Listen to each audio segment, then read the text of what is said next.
What's good? What's good? What's good? Welcome to another episode of the CheckDown. A special episode, man. Our first night episode in 2 seasons, man. So we want to thank y'all for coming out, man. This is the NCAA, the continuation of our breakdown of the NCAA, man. So I'm here with my guest. I'm here with my I'm here with my co-host, my crew, the guys and the ladies. J Mick, what's good, bro? Not much, man. We just coming from 4th of July, and that's that. Football's on here. It's all good. Pop, what's good with you? I'm good. I'm chilling. Glad to be back with the people. Yeah, man. Dre, what's happening, man? I know it's a little early for you, but What's good? Yeah, nah, man. Yeah, it's a little late, but I'm excited to talk about ACC today, and look, we one Saturday closer to college football. I think it's only 8 more left now. yeah, man. The weeks are getting shorter, man. We breaking down the ACC today, man. So interesting conference for me. I'm a part of this conference, but I definitely don't want to do my team first. So I think we will go with this team first. You know what? I think this team will be first. Shout out everybody that's out here with it. We're just gonna go with the University of Miami, man. They brought in the big quarterback, obviously Cam Ward, to add to the offense. Uh, Obviously, a better quarterback than what they had last year, Dre. They've made some good additions, right? A lot of people would say they're top of the ACC as far as the top three teams in the ACC, probably Florida State, Miami, and Clemson at this point. I don't know. I'm just not sold. I want Dre to sell me, man, because he be with more of the Miami fans than me. I look at the roster. I see a few talented pieces at receiver. Decent running back. Tell me what you think about the Hurricanes, because I know I'm biased right Yeah, looking at Miami, they have one of the best percentages of returning production on offense in the country. They're 7th or 18th in the nation at 79% of returning production on offense. So if I'm looking at the offense side of the ball, you tell me you give them a upgrade at the quarterback position to go with all of those pieces they have over there. I don't understand where I don't see how they wouldn't be successful this upcoming season. now. I've been hearing a lot about like Isaiah Horton. I think that's his name. Obviously Cam Ward's probably gonna use him a lot. Him being like I think 6'4". Yeah, he's 6'4", 205. He's a redshirt sophomore, so he coming in, pretty decent. That running back they had last year, what was his name? Is Mark Fletcher? Is that him? I think so. He was decent last year. He wasn't a bad running back. I don't know, man. Like I think they should be a better team. Obviously, I don't think they'll be as bad as they was last year. I could see them. I could see them. Probably being an 8 or 9 win team this year. To be 100%. Um, I don't know. I think I'm a little higher on that team than a couple of the other teams we're going to talk about today. I think they could definitely compete for a playoff spot this year. You think they could be top 12? I think they can win the conference or they can make it to the conference championship game, and if that happens, I definitely see them being in the playoffs. That's an interesting one. Pop, how you feel about the Hurricanes, man? I know you did some research too. Yeah, I look at this as a team that has been kind of in dysfunction, trying to find a new identity, especially with I know Mario Cristobal coming back to the school. That was a big hype move when that happened, and the team hasn't really lived up to any of the expectations, especially when we saw Cristobal's tenure with Oregon. And I think they're now in a position to make that push to make a run within the ACC themselves and potentially, especially with this new college playoff system, I think they could be one of these teams that surprises in making it there. I like the addition of Cam Ward. I think he was a quality quarterback for Washington State, and I think that's a big move for the Hurricanes. I think he will uplift that offense at the quarterback position. He'll give them a pop that they've been lacking over the last few seasons, and I really like the potential of the team. So where you got them finishing at, Pop? You got them, top team, bottom team, middle. In the ACC, um, I'll put them probably within the top five, potentially two or three. I still have a team we're going to talk about later on in this episode. I still have them as the leader of the pack in that conference. We didn't Uh, talk, or we what haven't up? mentioned his name yet either. Though Damian Martinez was also a big addition for them out of Oregon State. The running back, Oh he's nice. yeah, That's going to be a big yeah. pickup for them. I like that move, that transfer pickup. Yeah. They did some. They did do some transfer. I mean, I can't knock what they did. I mean, they took Mike Norvell's system and put it to a very good use this year, man. You know, because I last don't year think, everybody was complaining. Everybody was complaining about how Mike Norvell was in the portal, but everybody went to the portal this year though. They yeah, knew the they difference. know what it is now. I mean, the difference between Norvell, because I mean, Brian Kelly did it too when he was at his first year at LSU. He had to hit the portal heavy. But the difference between what Miami did in the LSU situation or your situation last year is they still have a lot of returning production.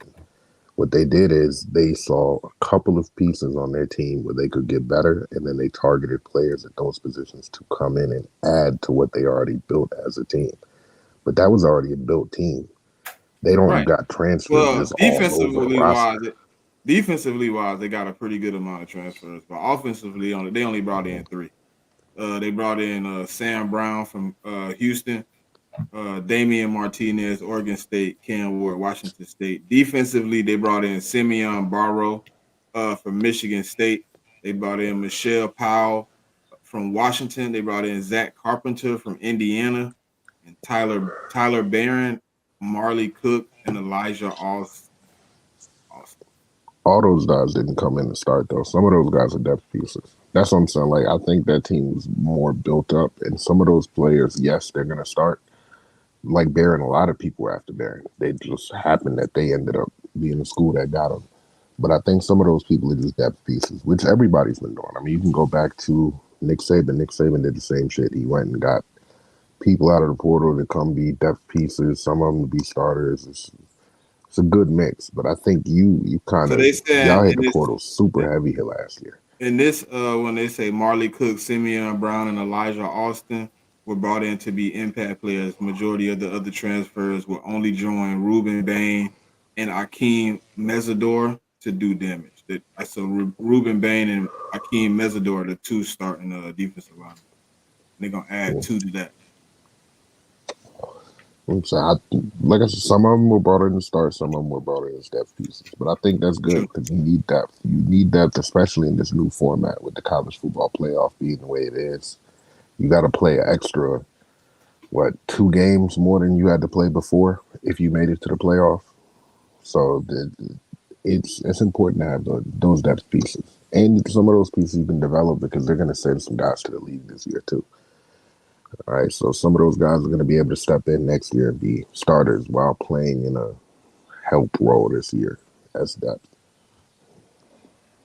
Right. Um, Mick, what's up, man? What you think about Miami?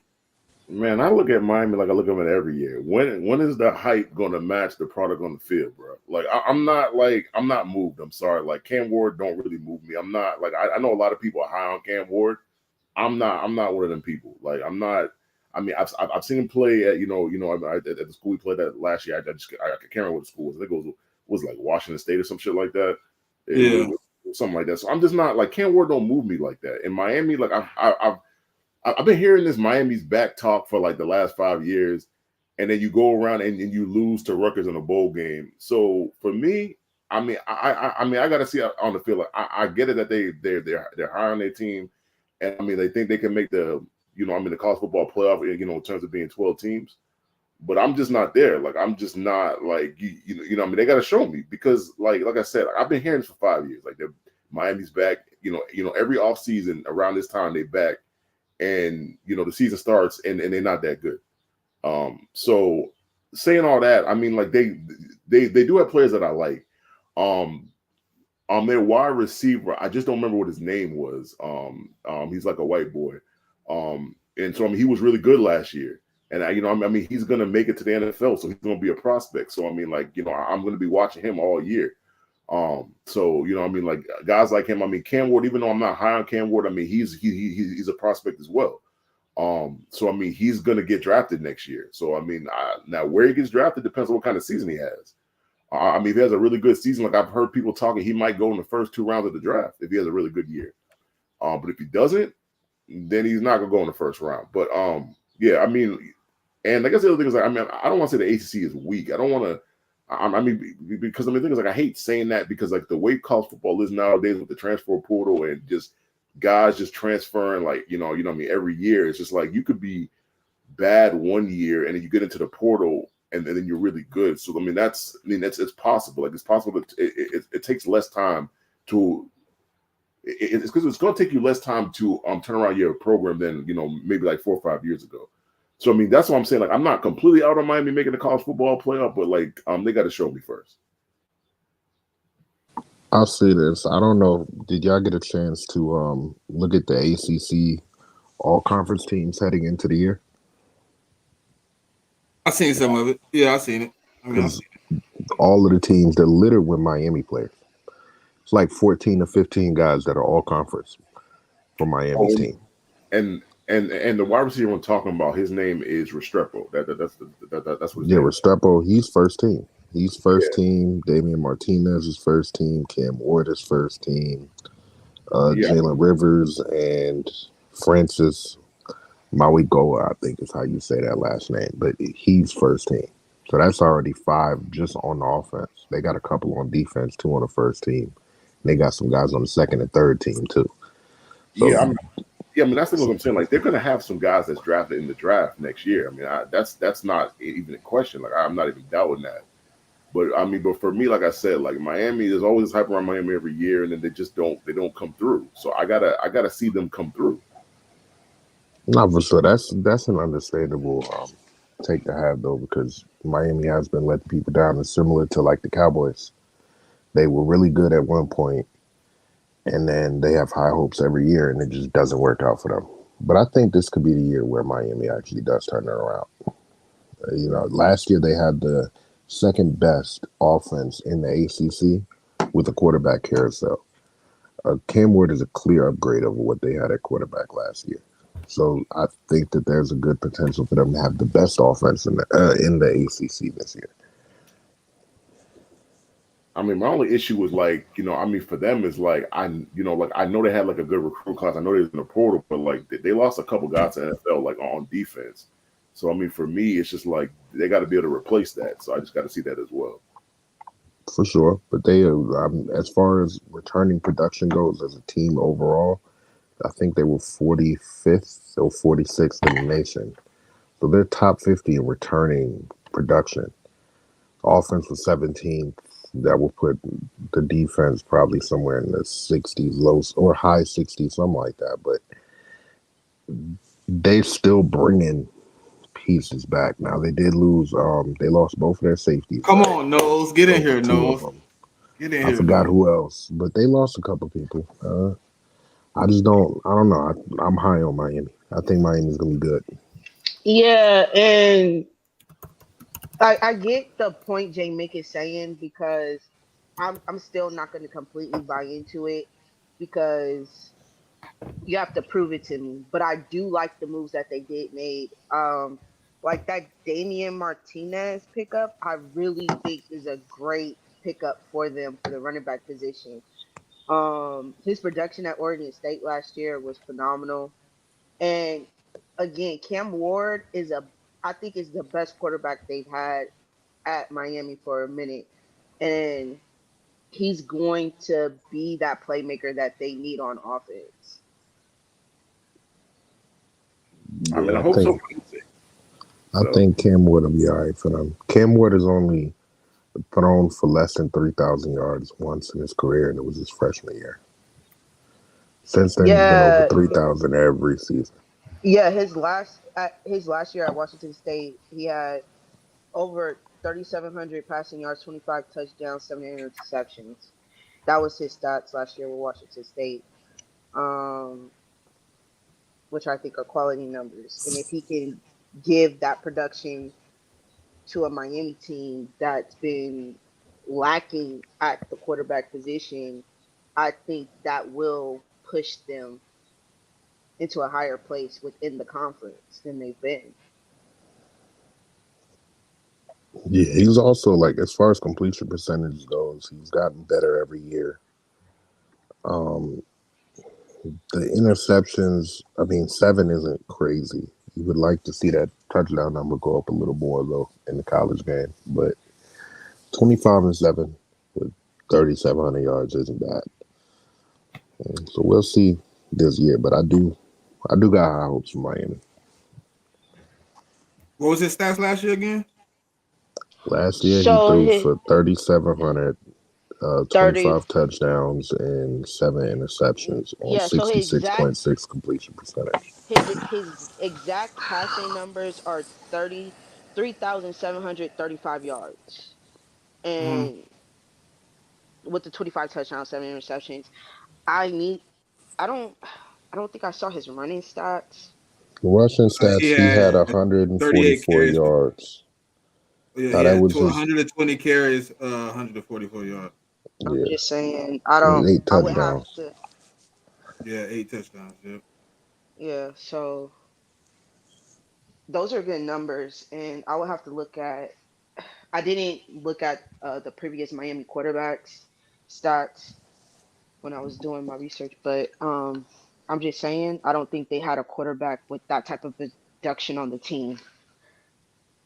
No, they had it was Tyler Van Dyke and I forgot who the other quarterback was, but it was a quarterback carousel. They weren't really happy with anybody last year, and they were trying to figure it out last year. That's why I said, like, with them having an established starter at the quarterback position, I don't see why they can't be the best offense in the conference this upcoming year. Because they were almost at that last year with the carousel.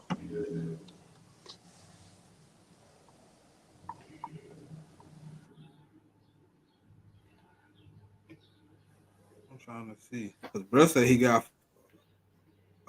I see he got 46 fumbles over his career, but they don't break it down like I need it broke down. Now, he definitely has to take care of the ball, for sure. That's something he definitely has to do. He has to take care of the ball. Really,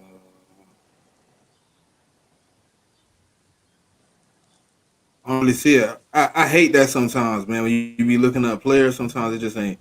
He had 14 fumbles last year, so 21 turnovers. Yeah. No, you got to bring the turnovers down for sure. No, I ain't even looking at that until Noel said something. Appreciate you, Noel. I ain't even know, bro.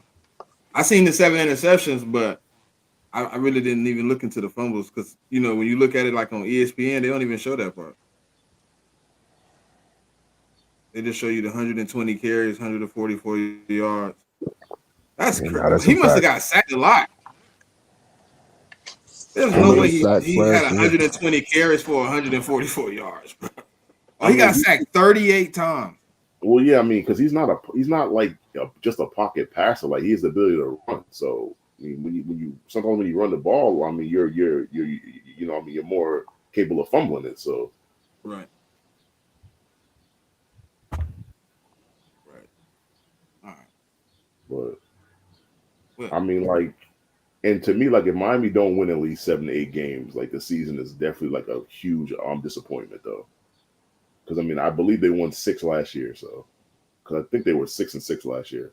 I mean, before the bowl game.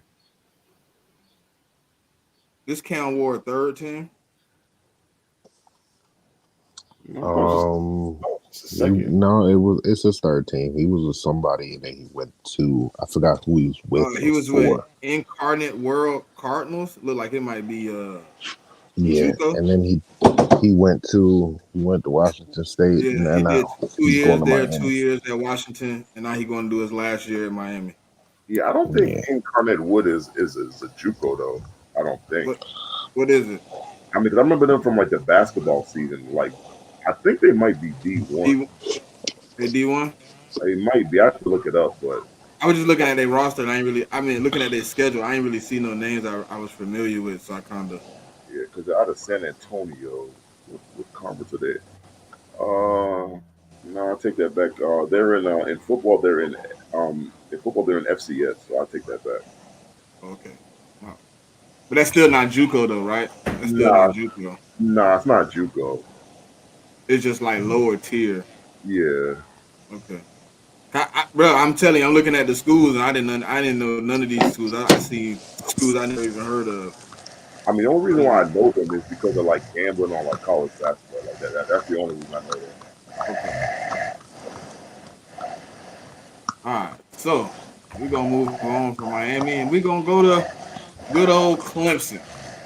Now they got a senior quarterback, man, and Cade Klubnik that's looking to have a breakout season. I think he is senior or redshirt junior, one of those two. He looking to have a breakout season, man. I think he got a few good pieces over there. He got a receiver. What's the receiver name? He got two last names. Yeah, I was gonna say like Cade Klubnik's only a sophomore though. Redshirt sophomore, Uh, or just a plain sophomore? I thought he was a redshirt sophomore. nah, I think he's just No, I I think think he's I think he's regular just a sophomore. regular sophomore.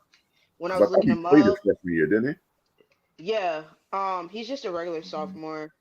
Regular sophomore? No, Um, he a junior. I don't know, went crazy he now. is. Yeah, he? I'm looking at it right here. Oh, yeah. Junior. Yeah, he a Oh, junior. okay. And let me ask Man, you, y'all had me up here think I'm like, no, I done looked at some fugazi. Oh man. yeah, Nah, that was I ESPN.com. Like they're not I showing dead the ass thought he was a 2024. sophomore, bro. Yeah, so like I'm on ESPN.com and they're showing their rosters like the 2023, not the 2024, which I don't. Oh, okay. Yeah. So that's why it just shows me. Yeah, so he's definitely a junior. I'm not He a quite sure junior. why they're not showing the more current roster, but oh well. Yeah, that was what like when I was looking up a lot for the teams. That was the thing I realized I was making a mistake on. That ESPN kept showing the old season's roster. Yeah, I ain't like that either. I had to like type in like depth chart and then have to go to the Yeah, school website and then they would show me the depth yeah, chart. yeah. It forced me to have to really dig deep, and I appreciate that honestly I mean, because I learned a lot about these programs. maybe because it's not even July yet, so like they haven't really Put them in stamped yet. their like official depth chart or something. Yeah, yeah, yeah. I forgot the NCAA a little bit different than the NFL. Yeah, yeah, they be You on working some with weird shit. you working with tuition, you working with scholarships. You don't know who gonna be on the active roster when day one kickoff. So it's a Facts, lot more going facts, into it. facts. Everybody on the NFL roster, as long as you paid contracted, you can be on the depth chart at any point. But college yeah, kids, you working with grades. We working with a lot of different metrics to make sure you're what is it called? Eligible to play. So Hmm. maybe that's why they put it out a little later. You, Yeah, I'm pretty sure. Look, I went to college. I'm pretty sure you got some guys right now trying to make some of them summer classes so they can be on the active roster come August. Facts. But yeah, you got Cade Klubnik, man. I think last year was a disappointing season for him. I thought he was gonna have a better season last year. Um, him and Heaven Brown Schuler. I like Heaven Brown Schuler though. I think he's a pretty dynamic receiver, man. I think they're gonna come in. I think to me, Clemson is to me probably the team that's gonna have a bounce back, in my opinion. I just think they've been building this team. I don't think he brought in anybody from the transfer portal. I think everything is in house. All of it's recruited naturally. So I mean, I think as far yeah. as I know about Dabo, he does a lot of his own work. So and they Well, yeah. I mean, pretty that's because he consistent, doesn't believe in the transfer portal. That's why. right? So I mean, like But I mean, if you keep it the regular way, I mean, I can't be mad at you, right? yeah, but it's like so. Like I don't agree with that because it's like if like if all the schools in your conference are using the transfer portal to make their teams better, and you're not doing the same thing every other team is doing, on like legally. That's not against the rules. it's kind of like you trying to like I mean, like it's like you're a boxer, right? And like you're going into the ring, and and I mean your opponent is boxing you with two hands, but you only boxing with one. That's how I look at it. Like to me, I mean, I get that Dabo don't believe in it, but at this point, like that's the system that you're in, and you choose the coach. So I mean, I ain't saying that you got to get 90% of your roster from the portal, but you got to at least get a couple guys. I mean, each season from the portal. And his his unwillingness to touch the portal, I think, is a hindrance to the team, and you see it with some of the play on the field. They even lost. Let me get my notes. They lost one of their top safeties, who transferred out and went to Texas. And the crazy thing was, like, I mean, that defense was supposed to be really Andrew good. Makuba, he transferred after the season, went to Texas, and he was their starting safety, I believe. And he left after the season.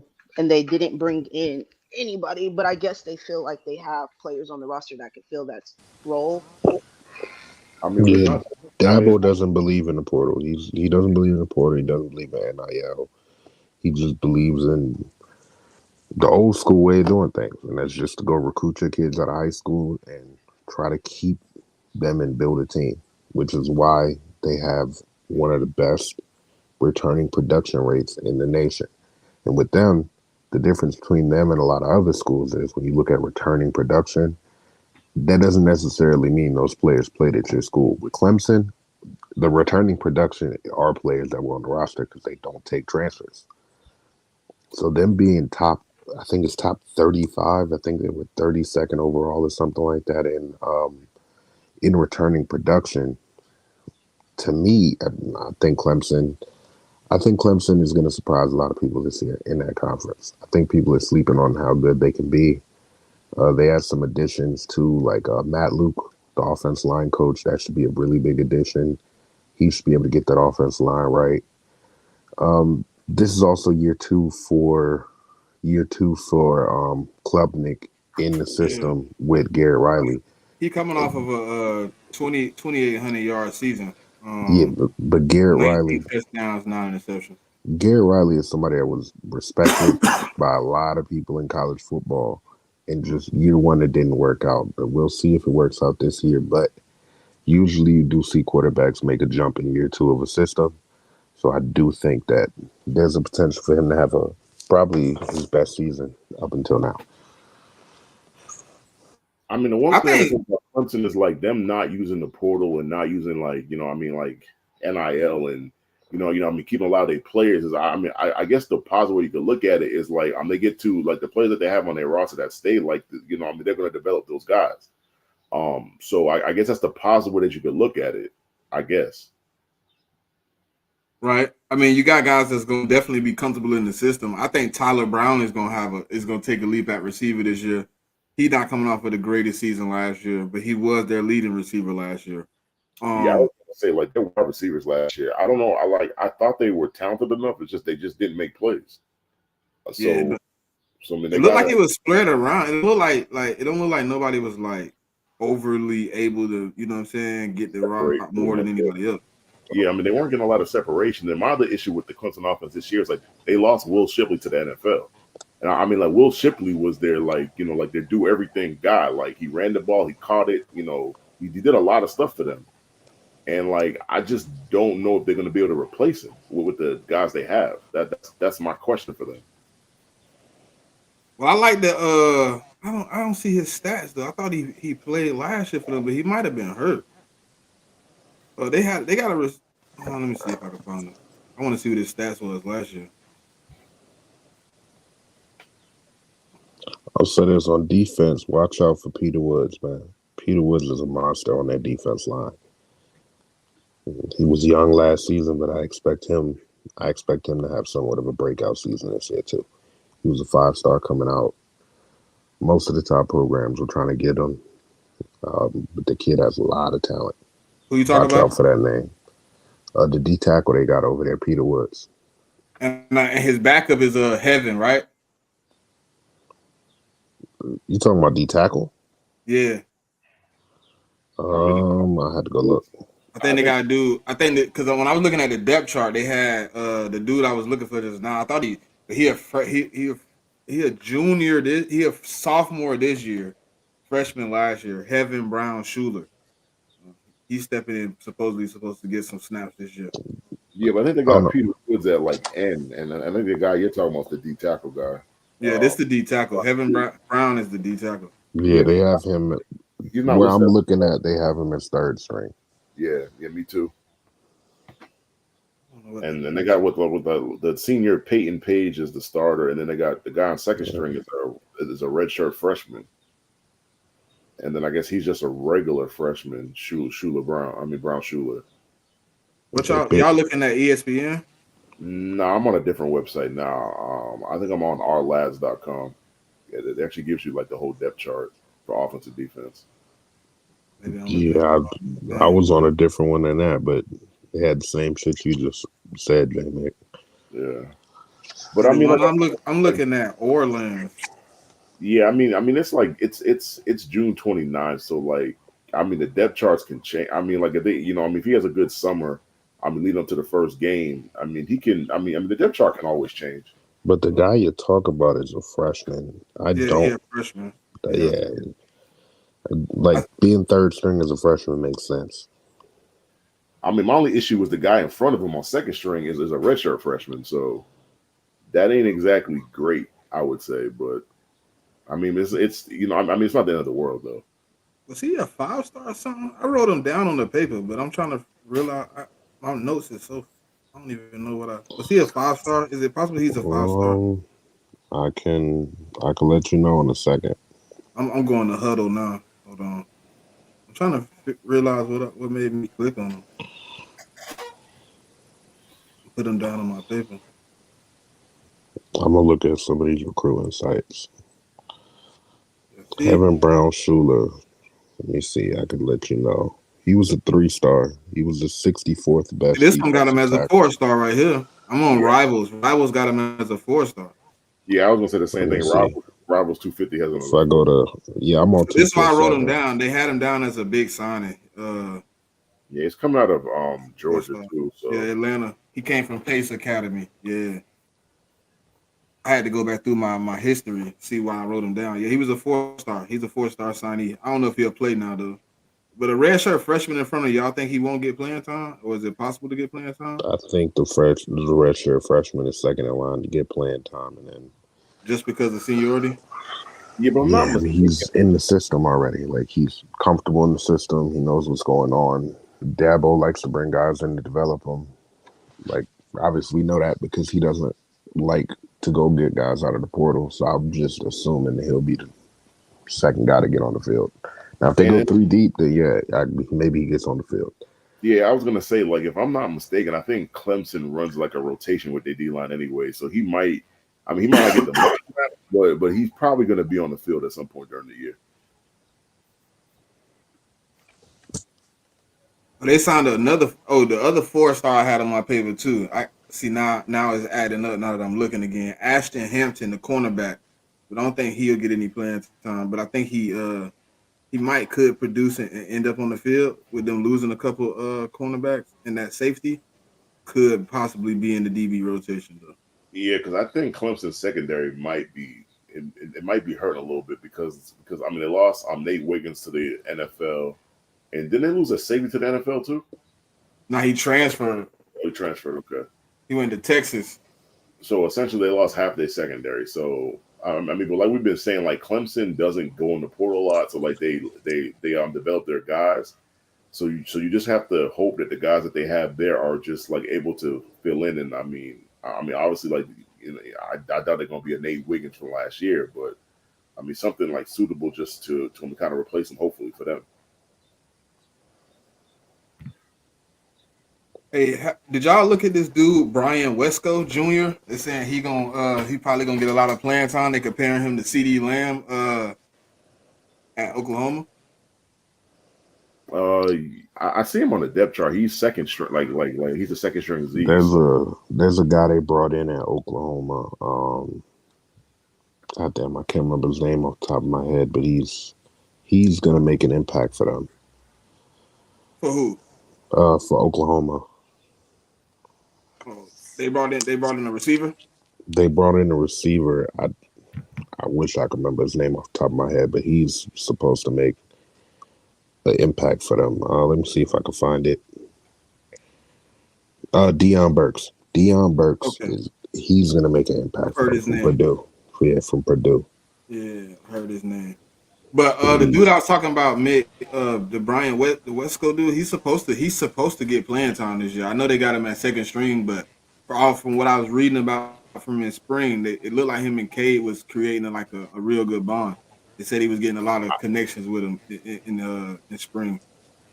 I mean, but so like just looking at the depth chart, especially at the Z position, he's behind a redshirt sophomore. But the good thing for Westco is that the third string guy is a sophomore, and the fourth string guy is a redshirt freshman. So he's ahead of guys that's been there. So But that kind of bodes well for him. Like he must have been showing good in the summertime, for him to be second string. they said he looked really good. They said him and Cade was looking really good. He looked really explosive. Said he made a pretty good impact. Um, so I think they also got a guy at receiver, Antonio Williams. Yeah, that's the guy that's in front of Westco and Okay, yeah, playing the Z. So they he's a saying redshirt. that ESPN got him as a 4-star. Scouts got him as a 4-star. Rivals didn't have it. 24/7 got him as a 4-star. He coming off of a disappointing season last year though. 21 receptions for 208 yards, 2 touchdowns. Because that's one thing I was gonna say about Clemson. Like normally speaking, since Dabo's been there, like they're like wide receivers are they've they've been a strong point of their team. So like that's why it was Right. such a surprise last year that their wide receivers really weren't as good as it was supposed to be. So I wonder, like, because last year, I mean, you kind of said it though. They was coming into most of those guys was coming to what, the first year of that system. yeah, because they had like a lot of young like wide receivers last year. Right. So, um, Antonio Williams is a junior, and I think the others. So they both of them were sophomores last year too. So yeah, they were young as shit. Yeah, so it's just it's that like the quarter. I don't think like Klubnik is terrible. I don't think he's great either. I think he's kind of like maybe a tad bit above average. So but like I said, like them losing Will Shipley, like he was like their chess piece in that offense. And I don't know how like he's gone and they got to replace him, and I just don't know how you replace that. That's They got to replace Trotter too. yeah, him too. They But say like his replacement is look like Sammy Brown. yeah, but I He a mean like freshman though. He a freshman, but he's a 5-star. That kid is. Yeah. That's a kid that Georgia and Clemson, they had a real heated recruiting battle for Sammy Brown. Georgia really wanted that kid, and they just ended up losing out. But Sammy Brown, yeah, I think he was he the best linebacker in the nation? He might have been. If not, he was like top 5 linebackers in the nation. I mean, for me, like Clemson, like I worry less about their defense because I know they got a bunch of talent on that side of the ball, and I mean the defense is, I mean, for the most part, it's been good. Like, and I get it, like they lost their like DC, it was either last year or the year before. So I mean, they lost him, and like he was one of like the best like DCs in college football. But I mean, I do expect the defense. I mean, like if not to be as good as last year, maybe a tad bit, lesser than it was last year. But I still expect that unit to be. Hey, he fast, bro. Jesus Christ, that boy ran a 10 in the 100 meters. 10 For a flat? linebacker, 10-1. 10-1? Okay. As a linebacker at 6'2", 250? You talking about Sammy Brown? Yeah. Yeah, Sammy Brown was like that. He had a 24.3 broad jump, long jump. He was a all pro wrestler too, 5-star in wrestling, with an 88-5 record. Yeah, that kid Back-to-back is state nice. champion. Yeah, he gonna be fired. I can see it already. It's fun though because they don't have him listed as the middle linebacker as the starter yet though, which is interesting. But yeah, but we haven't gotten to fall yet. Like after spring, I'm not sure when Sammy enrolled. Cause some of these kids they don't enroll early, right? Some of these kids they enroll early and they're there for bowl practices and everything like that. So they've been with the team. Some of these kids don't come till after spring, and it like that matters when it comes to these kids getting on the field early. Because I think if a freshman comes to as an early enrollee, he has a better chance to get caught up and be ready to see the field year one than a guy that's coming in after spring. Because you already missed a lot coming in after spring. Like there's a lot of ground to make up if you're coming in after spring. Shoot. Yeah, that's a He fair was there. He assessment. played. He played in the spring game. He was there. Okay, so he was there then. He said he made an impressive debut at middle linebacker, flashing, flashing as a superstar for this team, making plays all over the field. The 5-star showed up to what his name should be. They said during the game he accumulated 8 tackles, solo, 2 sacks, and three PBUs. So look, overall, I just went back to look at it. Overall, he was the number 2 linebacker in the nation. And that was across Ooh. all sites. The only site that didn't have him as the number 2 linebacker was Rivals. So On 3 had him at number 2, 247 had him at number 2, and ESPN. Even though ESPN, I don't know too many people that look at ESPN recruiting, but yeah, he was a consensus number 2 linebacker in the class. Yeah, they said he showed up though. He played pretty well in the spring game. Well, he could be the starter by the time the season comes around. Like He a could lot be. can happen in fall.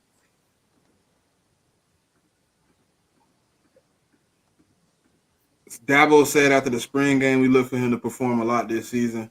You got to remember the kid. The kid played almost every snap, both sides of the ball last year. We only asked him to play one side of the ball this year. He should be able to be explosive and help this team defensively in every role that we need him to. He played a great spot in the spring, and he will be trying to gain a bigger role as we move forward. But right now, we do have plans to make him a foundation of Clemson football. I mean, the only thing I say about their depth chart right now is like they only have two middle linebackers in the first place, which seems kind of thin. I would have thought they would have had a third, but they don't. So, I mean, interesting point. So, Oh, so it's him and 2 others, or him and one other? no, I mean, Kobe McLeod is the starter right now, and Sammy Brown is the backup. And then after those two, they don't have another middle linebacker that's listed. So, So they got out. The rest of them will be outside, right? Yeah, I mean, like they got strong and like weak. So I mean, they have three strong side linebackers, and They they have got three. some dude named Wade Woodass. Yeah, he's the like I mean, he's the like the strong side linebacker. Okay. Him and Jamal Anderson and Drew Woodall, and then the weak side is Barrett Carter, D Creighton, and CJ Kuba Taylor. They got a lot of freshman linebackers, man. To be honest. Well, that's what happened when you don't believe in the portal, huh? Yeah, I guess so. You gotta recruit. All right. So, which team y'all want to do next, man? Do Notre Dame? We could jump into Notre Dame. Yeah, because I think they have high expectations. Yeah. Every year. I see Bruh in the comments was talking about them too, and they. You said what? Darlene, but his name is David. He's on his mom's account. He always here supporting me. So what? David, go sit down, man. Drinking at 8:00 at night, man, and being drunk is ridiculous, my brother. You got to go sit down, bro. You got to go have a good seat, okay? And stop using Siri to text your messages because they don't be making sense sometimes. I know all this because David told us all this the other night in the podcast. He was like, "Oh, I'm using Siri. It's not putting it out right. Use your hand, good brother. It works better to type." Yeah, but I understand the sentiments that he's trying to say. Yeah, but you use Siri though. I mean, like before you send it though. I mean, you can read it before you send it though. Nah, David be sending it through. I be up here like this, like what, what? It's all right, but yeah, we on Notre Dame, man. Well, you took us here, Dre. You driving the car, brother. Let's ride. I mean, they brought in Mike Denbrock to be the offensive coordinator. Um, he was with Brian Kelly at LSU last year. Mm-hmm. He's been at Notre Dame before, but I think he's a good addition as an offensive coordinator. And then you bring in Riley Leonard to be a quarterback who had a pretty good season at Duke last year. And they're gonna have one of the best tight ends in the nation. I think that team is set up potentially to to be a playoff team. I think Notre Dame more than likely makes the playoffs this year. I think that team's it's a really good team. The team was good last year, but I think Riley Leonard is going to be the best quarterback they've had in a while. It's just I don't see how they. If you go look at their schedule, they have a really weak schedule. The reason we're talking about them is because they play a lot of ACC teams this year, but they don't play a lot of top talent this year. So I could see them going maybe 11-1, 10-2, and then sneaking into the playoffs. And maybe they make some noise in those playoffs. What's up with this dude Mitchell Evans, man? I've been hearing a lot about Mitchell Evans coming up this season. Mitchell Evans. He's their tight end. I think Supposed to be the top tight end in He's this one year of in the the nation. best. I think it's if you're looking at the two top tight ends to me would be him and Loveland. I think that's his name, right? Loveland Yeah, I know you talking. from Michigan. Yeah, those two are probably the two top tight ends in the nation. I mean Notre Dame, they usually have good tight ends, right? That was one of the reasons why we went and got their offensive coordinator before last season at Alabama.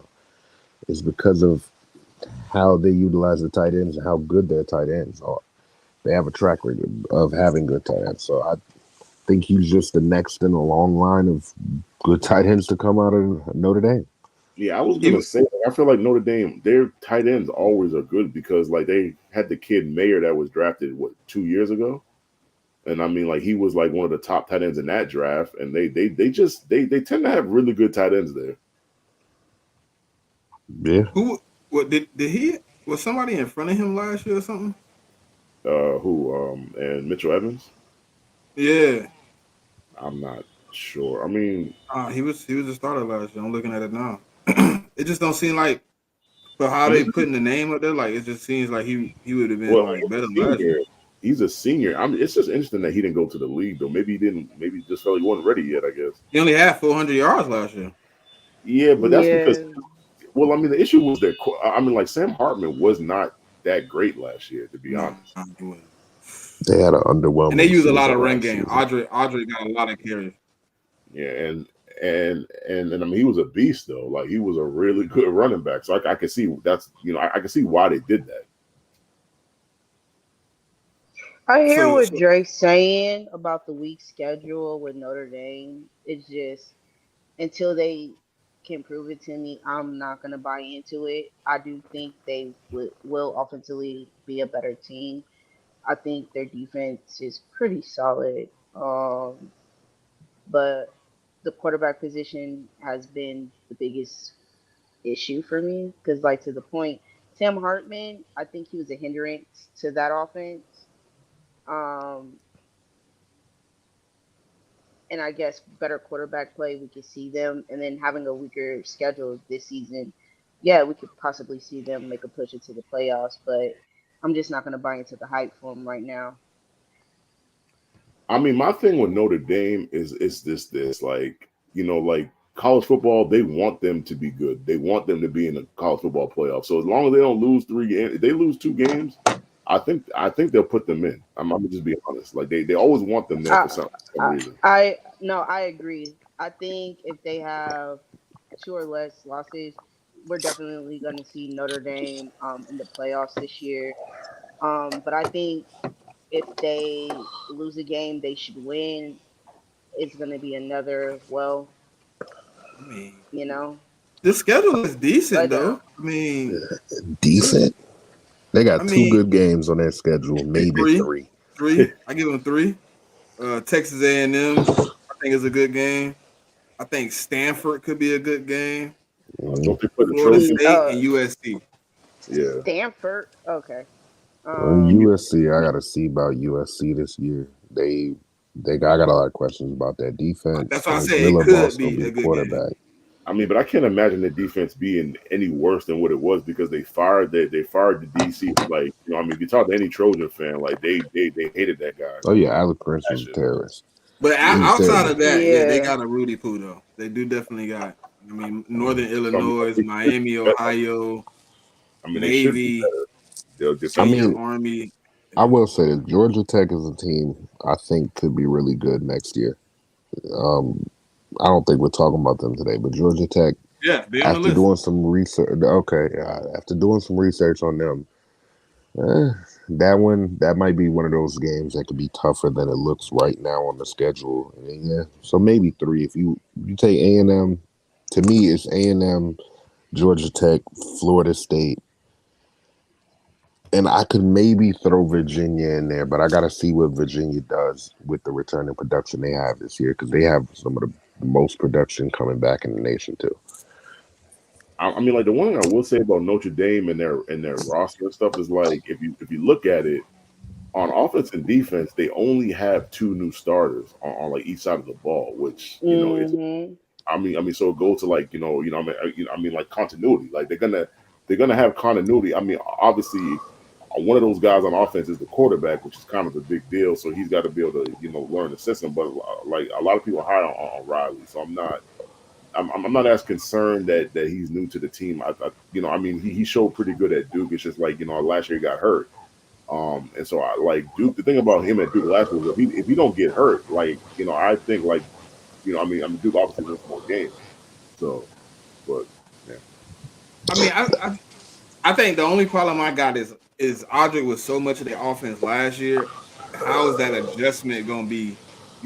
Really going to something different? Because I'm thinking now, I don't think they got the same type of running back they had last year, as far as because Audric was really, really, But I one of those think that guys. Yeah, but allows but I think that allows the offense to not be as stagnant. You don't have to key into one position, which is stopping the run and forcing a Sam Hartman to make those throws to put his team in position. I think that they'll have a more balanced offensive game going into the season this year, which I think will work in their favor with this schedule. I'll say this too. I mean, Jeremiah Love was the backup last year, and he averaged, I think it was 5 yards a carry. It might have been over five Yeah, yards a five carry. four. So it was a small sample size, but if he gets the opportunity now to have more carries and show what he has, we might just be seeing another good running back come out of Notre Dame. Because 4 yards a carry, I mean, that's nothing to sneeze at.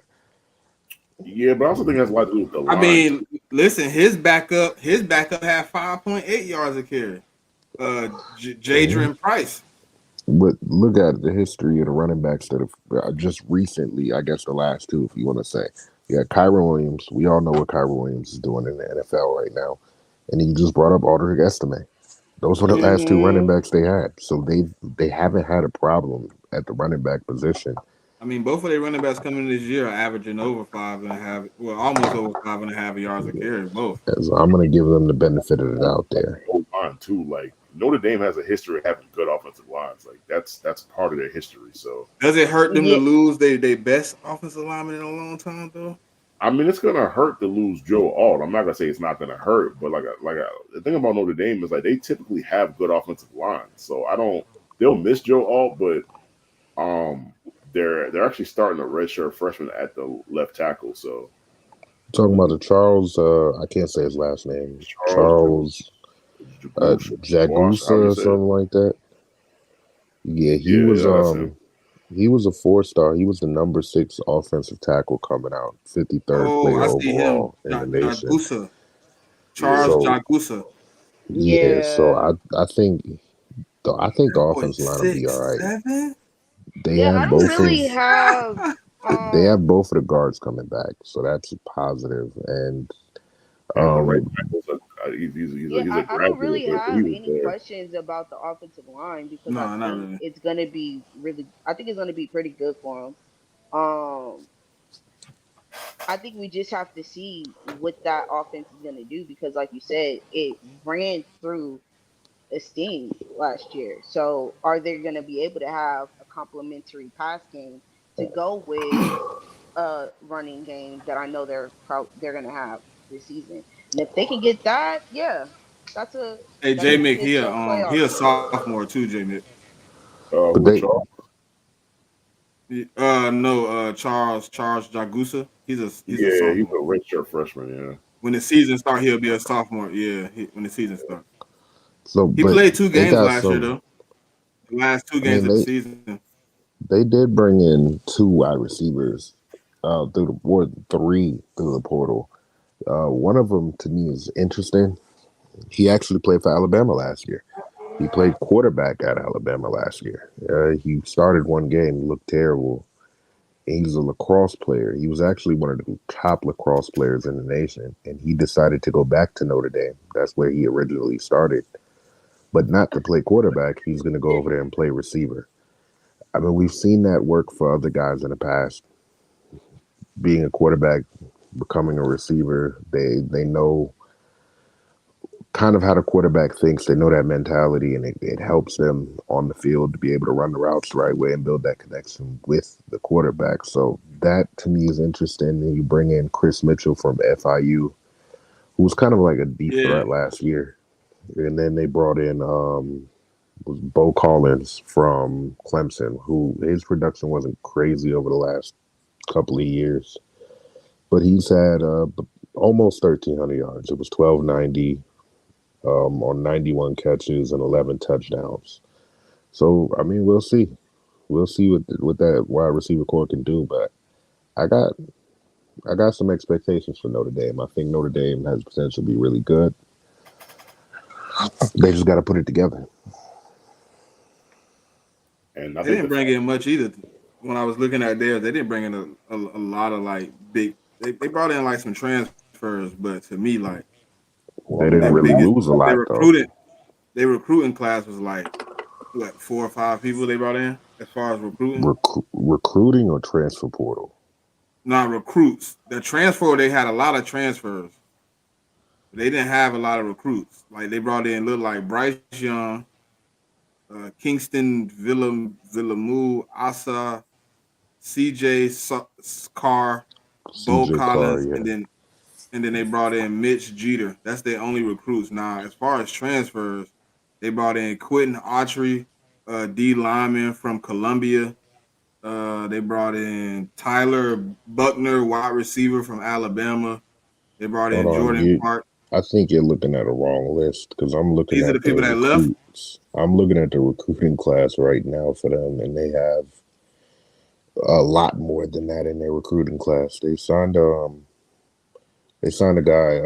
I can't say his first name, but Lambert is his last name. A tackle. He was the fourth best tackle in the nation. The Kingston guy you brought up is on this list. He was a 4-star. He the fourth best linebacker in the nation. They brought in a receiver. He was the 11th best in the nation. What's his name? Edge. Cam Williams was a receiver. Ken Williams. yeah, Bryce That's Young. him on this list I'm looking at. Maybe this an older list. yeah, Yeah, I was, not because I'm looking at the I'm on one of the recruiting websites and they have the whole recruiting class listed. yeah, I was gonna say Oh, because on see, offense, this from December. My fault. My fault. yeah, yeah, I was gonna say because on the offensive side of the ball, like they have 9 recruits that are freshmen. Nah, So now I see it. I see the whole recruit now. But I was looking at one from December it's that on I was looking at. offense. So See, this what I God dang it, man. This college, I gotta do a lot more making sure I'm looking at the right recruiting list. Yeah, that list I was looking from December. So yeah, I mean, Yeah. more of a challenge, man, because it's. I mean, it's just like the schools aren't required to really tell you much. yeah. Well, look, the Chris Mitchell guy they brought in from FIU, he was a 4-star in the transfer portal. He had a 93 grade. So I see him on the list. that's I a see big R.J. addition. Oben, our D lineman, look like from Duke. Rod Hurd also was a good pickup for them. He was Do you another see a four dude star named out of the Jake? portal. Do you see a Jake Tafaleski running back? No, I don't. Not. Nah, I don't know what list you got to go. What website are you on? Bro, I'm looking at this is on their thing, the 24/7 recruit. It's yeah, I don't Go say see it. Jake go to on three. Tafaleski from Central Michigan, Chris If you go to Mitchell from on three, FIU, and RJ Oben from Duke. That's what I see if you right here. if you go to on three has all of the players. They had 23 commits out of high school. They had 9 guys that they picked up through the transfer portal. It even tells you the average NIL value of their class. It tells you the percentage of blue chip players, in-state players, and the average distance from where recruit is from and your school. It gives you all the information. It'll even give you the composite ranking for all the kids, everything. On three is a dope site. That's the site I usually use. That's where I get Yeah, all my Bama information too. good brother. I didn't know you. I didn't know you ain't know.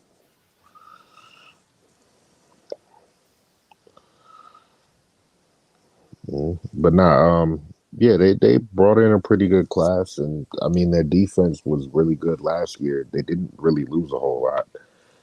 In general, they didn't lose a whole lot. Like I don't know.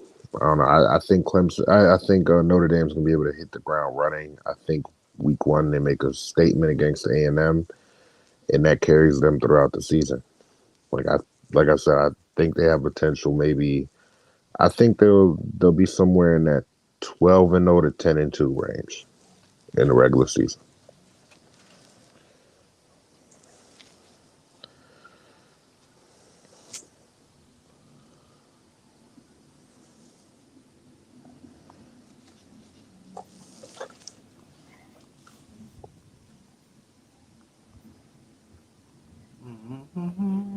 But yeah, I mean, for Notre Dame, like for me, it's the normal man. I mean, like their fan base always expects to be in a playoff. They always expect them to be there. So I mean, I wouldn't expect something less from that a fan base this year either.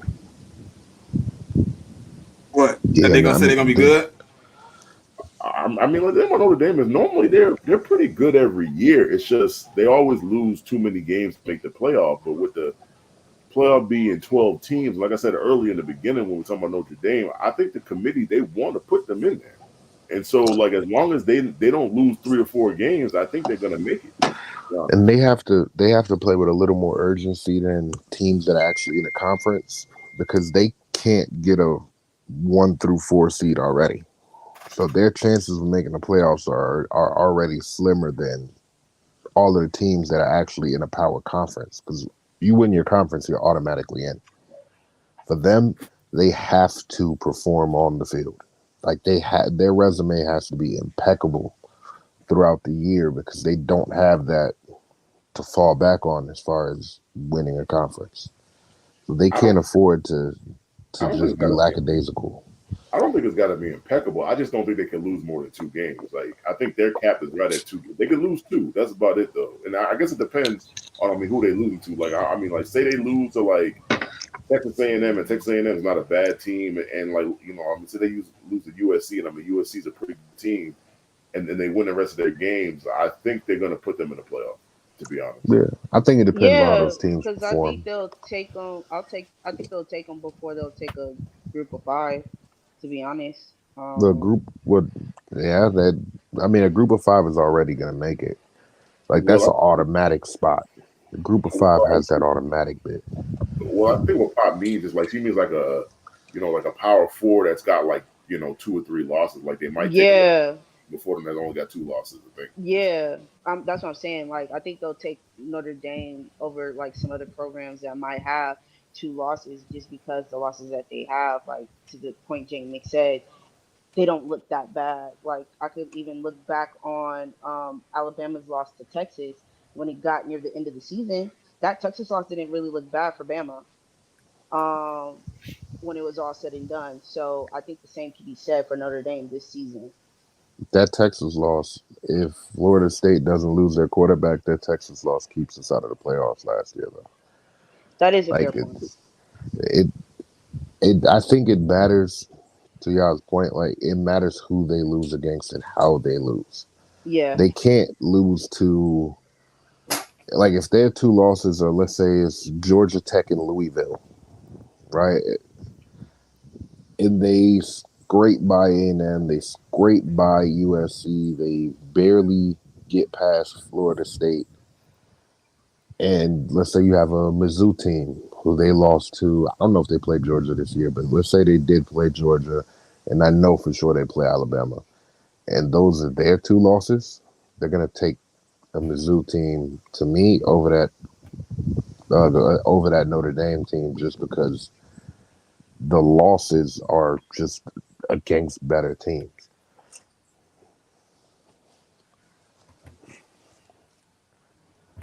Okay, I get what you're saying now. I get what you're saying now. They only have Yeah. seven. It's only 7 spots available for Notre Dame to be able to be in the playoffs because the 4 conference championship slots are gone and the group of 5 is gone. So there only 7 more opportunities for you to get in. It's gonna be hard.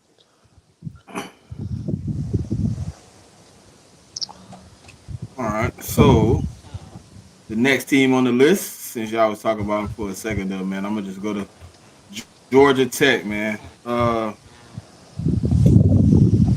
What about Georgia Tech? Uh, Pop, you want to start us off? um, sure. Georgia Tech, they finished fourth in the division last year. They had a record of 7-6. And I think I don't know if they'll be as competitive this season. Um, it's possible, but they had some changes. That I just need to see if they work out for them. Uh, I don't know. Georgia Tech is a sneaky team. They play hard. They play physical. Um, you can't just roll over them, and I think they'll get decent quarterback play this year as well. So I like what they're doing. Uh, their quarterback is Haynes King, Yeah, yeah, transfer Haynes from King. Yeah, A&M. I was just looking down the little paper. I Yeah, think he's gonna be. now You think Haynes he's gonna be all right? 'Cause I Haynes. thought he was supposed to. He was the backup last year, right, or third string? No, he No, he's the started backup. last year. He actually had a pretty good season last year. His He biggest started Yeah, the I whole think. problem year, or did was somebody else play some of the games? Did Yeah, he play the no. all the games? I think he played majority of the season, and I just think that I'll say this: my expectation for him is to level up another notch. So, especially being in the system, knowing it, and having that experience under his belt, I think we'll see a better version of him this season. yeah, he has to. I mean, he has to cut back on his turnovers. That was kind of his biggest problem last year. But I mean, he accounted for a total of 37 touchdowns and 36, almost 3,700 yards last year. It was 2,900 through the air and another 737 on the ground. So I think if he can cut down on the turnovers, it could get dangerous for some teams playing them this year. Um, they actually another interesting stat is they finally got over 300 points, like as far as point total for the whole season, Mm-hmm. and that was the first time that they've been over 300 since 2018. They almost doubled their point total from the year prior. So they took a step in the right direction with King, and I expect them to try to build upon that this year. The receivers they brought back their leading 2 receivers on the team. They one of the tight end, the starting tight end, had 4 touchdown catches last year, and they led the ACC last year in rushing and sacks allowed. So the offense line should be good, be able to run the ball, and as long as Haynes King can be a little more efficient on the offensive side of the ball, I don't think that that's going to be the Georgia Tech team of old. Like I think that's going to be a Georgia Tech team you actually have to worry about when you play them this year. I think their biggest thing is they got away from that devilish triple option. No, in fact, they actually playing real football. But I'll say this: the defense has to be better this year. The defense wasn't good last year. The offense was good, but the Yeah, the defense defense wasn't. was very porous. Yeah, but they didn't bring in a lot of they didn't bring a lot of those guys back that were on that defense last year. So I want to see what they end up doing this upcoming season with some new players in the mix. Hopefully they can improve on that defense because, like I said, if they can go get a legit defense or just even an average defense to go along with that offense, I And I think just don't. Georgia Tech can make some noise. Yeah, I just don't see the defense being as bad. Like that was Oh, it. this It was is second really year at bad Tech. defense last year. It got to be at least a little bit Yeah, better. this is Haynes King's second year at Texas Yeah, Tech. second I year mean, at Tech. At Georgia Georgia Tech. Tech, And if Yeah, I I'm mean not That's he was mistaken. lighting it on fire last year. I mean, because I mean like that offense was doing a lot of things. So I mean yeah. like I That defense didn't help the offense a lot.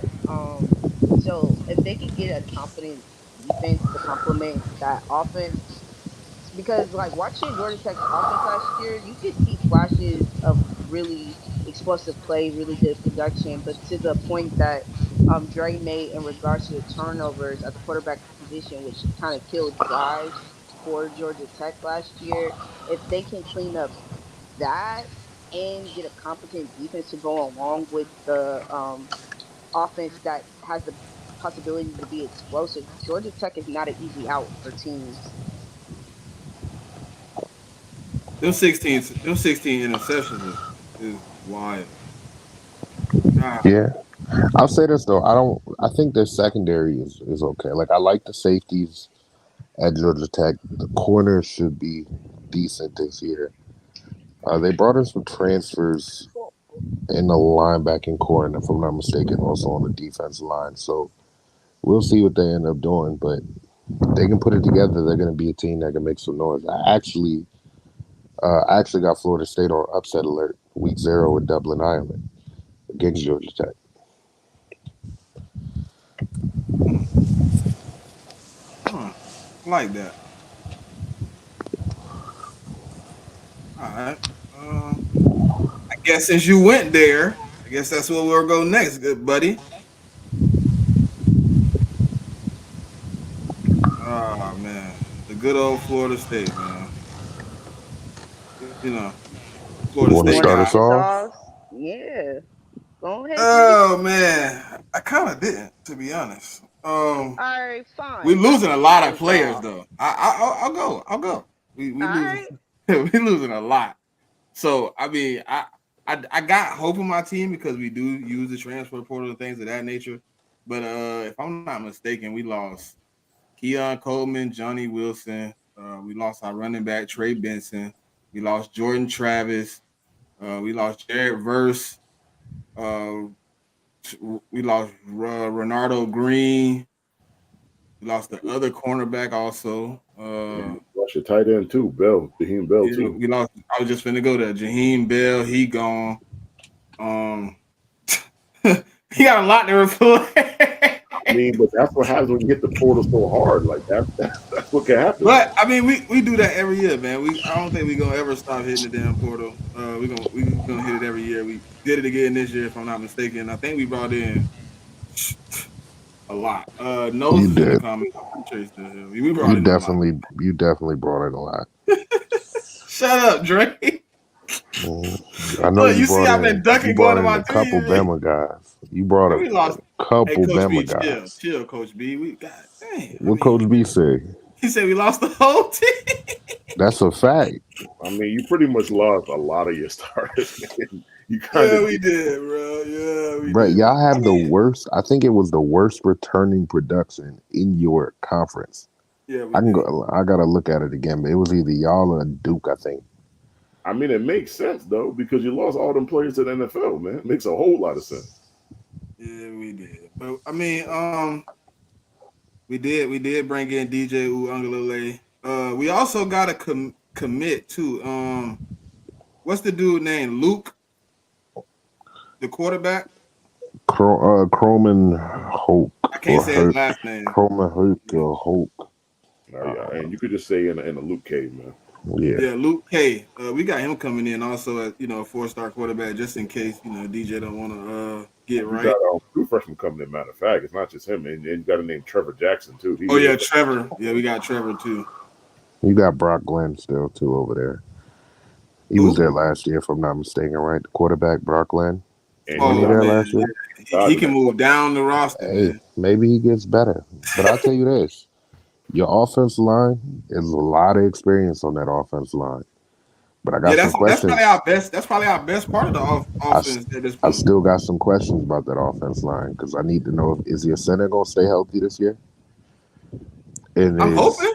is Robert Scott Jr. gonna stay healthy this year to tackle? Because if them two don't That stay boy, healthy, that boy was hurt every other game last year. Felt like. like if those two don't stay healthy, it can get ugly. I mean, but like the depth chart, I'm looking at like Robert Scott's the backup, anyways. I mean, like Darius Oh, he's Washington. not starting. No, he's not. Okay, Darius is the left tackle. The right tackle is Jeremiah Byers. So okay.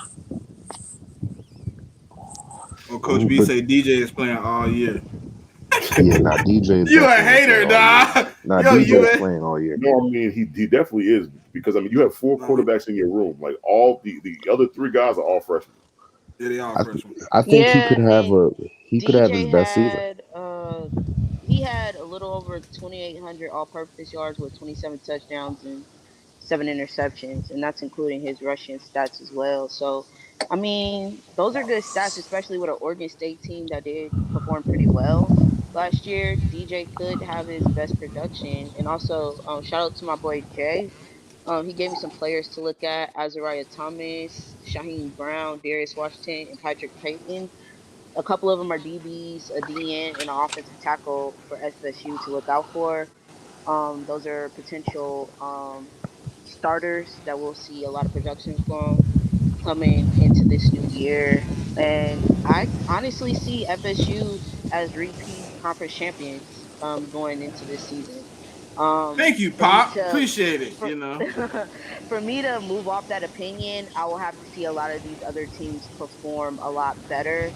And until I see that, I just have FSU as the top of the division. And honestly, getting into the playoffs this year, it was unfortunate they didn't get to make it last year due to reasons outside of their control.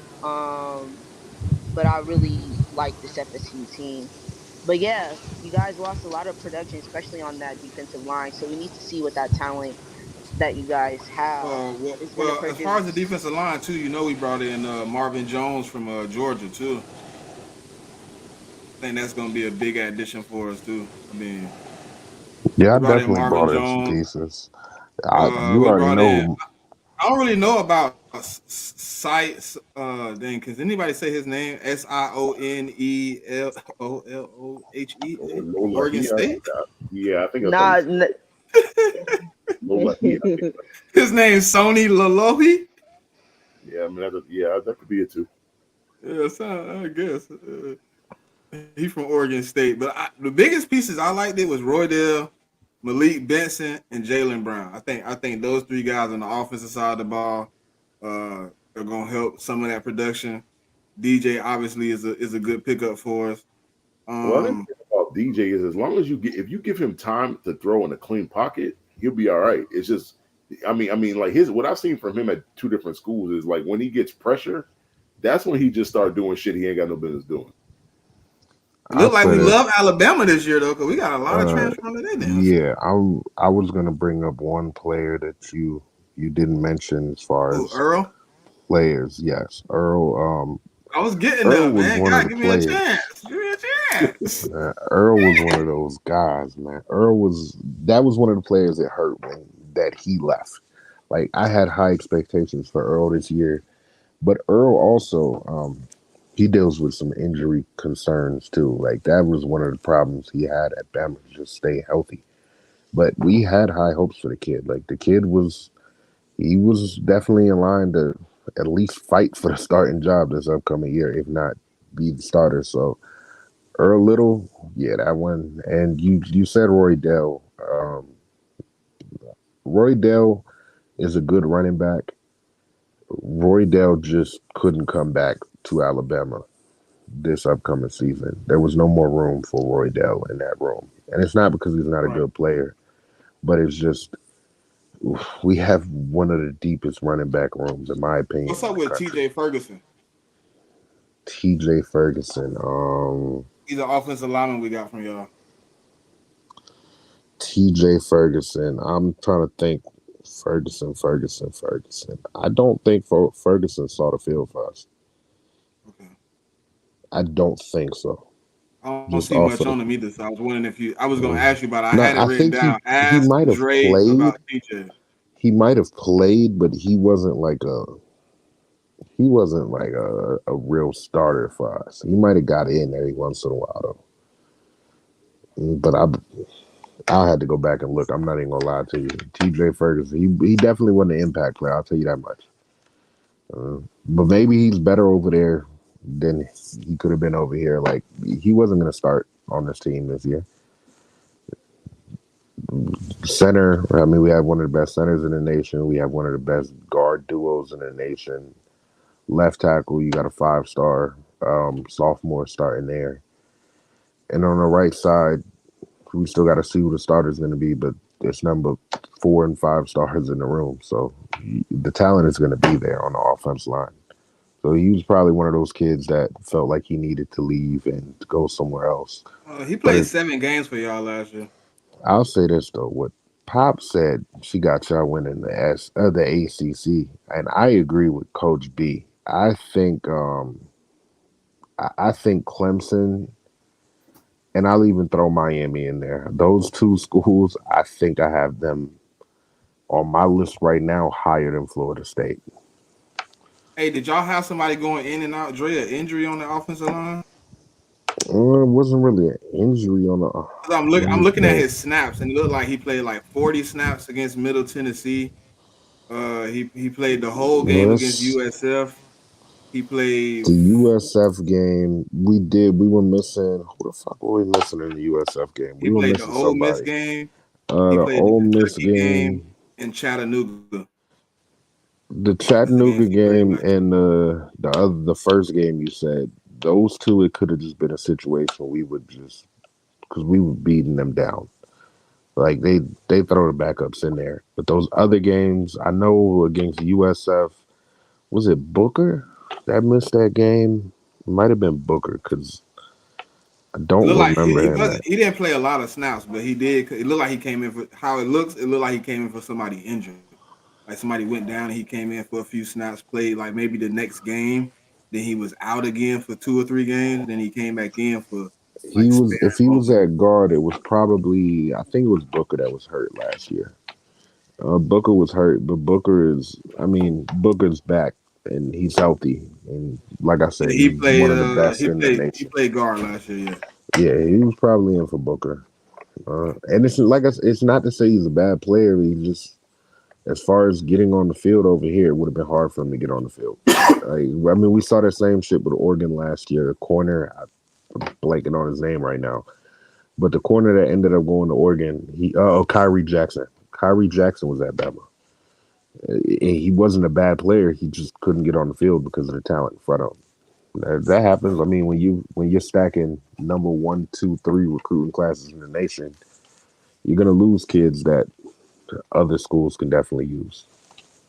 facts. When you bringing in guys like that, yeah, guys are gonna get left out for sure, for sure. I think Simeon Brown gonna have a good season for us though. I ain't gonna lie. Redshirt Junior DB. I think he gonna have a pretty good season this year. I think he gonna have the chance to break out. You know, he wasn't able to shine last year with a few guys in front of him. You know what I mean? And Bernardo Green and all that. But Yeah, him and let me go back to my notes because I don't remember his name. Azarius Thomas. Those are two of the players I think that are starting for y'all at the cornerback position or in your secondary. Mhm. And those are play. Well, it's specifically Thomas. He didn't start, but he did have some quality production for y'all Right. um in the secondary. And so I think him moving into the starter position, I think you can see like him solidify at least one side of the field for you. And like to your point with Shaheem Brown, yeah, that's a player my boy Jay told me about to be on the lookout for this year with FSU. Like he can be one of them ones for y'all. Now I know about Marvin Jones. Knows I already talked about Marvin and Earl. We already talked about Marvin and Earl. Yeah, Earl is gonna be one of them ones. I think Marvin gonna have a pretty good season too, though. I ain't gonna lie. I think Marvin gonna be straight. I That's think it. the best thing is like we do got some guys that's gonna come in and we ain't got I mean, it Oh, ain't hold like on, we you was bringing in. talking about Terrence Ferguson. I was trying to think who the fuck you were talking about. Cause TJ, man, That's what they I got ain't him never listed called at. that nigga TJ. Yeah, Oh, but yeah, that's Terrence. probably what they do got him listed at. But Terrence Ferguson, yeah, no, Terrence Ferguson, yeah, he's a good player for sure. Uh, I was trying to think like who was TJ, but nah, I ain't even Terrence look at it. Ferguson, Terrence Jr. That's his name, Terrence Jr. yeah, Terrence Ferguson, he nice. No, but Marvin Jones, I mean, at D line is gonna be straight. I mean, that's definitely gonna be something we need after we lost. Oh dang, I forgot. How y'all let me forget? I was so mad about both of them going to the same team. Y'all let me forget one. Who you I talking said about? Jared Verse. I ain't even say the other one that went to the Brandon Rams. Fisk, yeah, that's what I was gonna God, bring up. Jesus, Yeah, y'all God. lost I two mean, and top you essentially lost players your on your your whole freaking team. That's what Coach B yeah, was saying. yeah, y'all got depleted, but that's what happens when you have a quality team like FSU. You're gonna get your players are gonna get snatched up, especially if they declare for the Yeah. draft. So now you need to see who those next guys you bring in, or who are the guys you had on your team that step up. And it looks like to me you do have some quality talent that did come in to fill those positions. Now we just need to see what they produce on the field. Hey, Nose, you think Tola Feely gonna have a good season? I think he gonna have a better season than last year. I don't think he was able to shine with Trey Benson in front of him. I think he gonna be all right this year. That's who I got as. I was talking to some of my Florida State friends the other day. That's who I got as my breakout player, Terrence Toafili, Lawrence Toafili. I think he gonna be the guy. You Who got are your wide receivers? Because I know y'all lost Coleman, They got some Jaheim. guys coming back. They yeah. also brought in some transfers. They brought in Malik Benson, who people had We high brought in hopes Malik for Benson too. for sure. I'm trying to see if what's the call it starting. We got uh Kentron. I think he gonna play this year. Portier. And I got I don't know because we got some young guys too. Jakee Douglas. A lot of people was telling me Jakee, however you say his name, JA''KHI Yeah, I think it's Douglas, Jakai. He's Jakai a pretty Douglas. much slot starter right now. So he's your slot starter. I mean, Hakeem Williams is just your starting X, and Malik Benson, who's a transfer, is your starting Z right now. Yeah, Malik. Where they got Malik. Kentron at? They got him Kentron, backing up. yeah, he's backing up Hakeem Williams at the X. Okay, okay. Who you Oh, was talking? Who you said at the running back position? I forgot. Tolafili. Uh, they got him at they got him on the depth chart as your tailback. Your starting running back is Rodell Williams. He's a transfer too. Yes, Yeah, Rodell is going to be starting, but Tolafili last year, I thought he could have had a pretty good season if he would have got more opportunity. Roy Dale isn't as I don't think he's not Trey Benson. Let's just say that. I I don't think mean, he's yeah, I mean that's just easy to say because I mean, like think about Benson is like he don't like grow on trees, man. He was a really talented running back. yeah. Now the thing, Roy Dell too. I mean, Roy Dell was splitting carries at Alabama. He was splitting carries with Jason McClellan, and you saw Jam Miller get some of those carries too. Even in the Michigan game, you saw Justice Haynes get some carries. Who's a guy a lot of people are really high on. So AJ. Man, you looking at I mean, he the was. Depth He was chart. the lead back though. Say what? You looking at the depth chart? Yeah, I am. Yeah. Where they got Jalen Lucas at Now, what position does he play? running back? Jay Lucas is not even. Jay Lucas is the second string tailback. I mean, but behind Tolafili. Okay. Like he had Roy Dale had 560 last year and 5 tutties on 111 carries. He caught 11 passes for 58 yards and another tutty. He had an That's why I impact. think Toafili gonna come in. That is the receiving game to me, in my personal Could opinion. happen. But the good thing about him is he still has a lot of tread left on his tires because we didn't force him to carry the ball a whole lot. I think Cam Riley too gonna have a good season at linebacker, man. I think we lost some players, but I think we did address a lot of the positions. I don't think we win it. We going in too bad. I think we're gonna be all right. I think we got the opportunity to run it back though. The ACC, as y'all have already said multiple times, isn't the strongest conference, so we got an opportunity to be back where we was at last year. And I think You we got just a pretty got, favorable schedule. you just, I mean, we'll see. I don't know.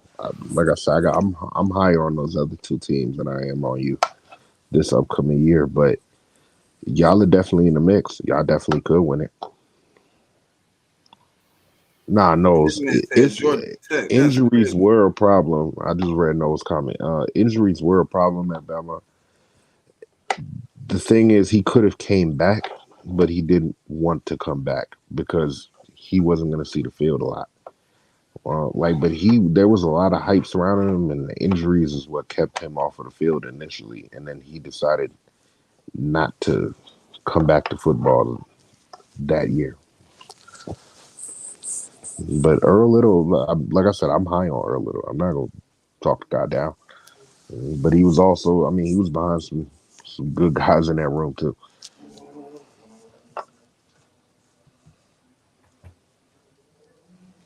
Sean Murphy, he said ask about Sean Murphy. Sean Murphy, eh, I wasn't tripping over Sean Murphy leaving. I'll put it that way.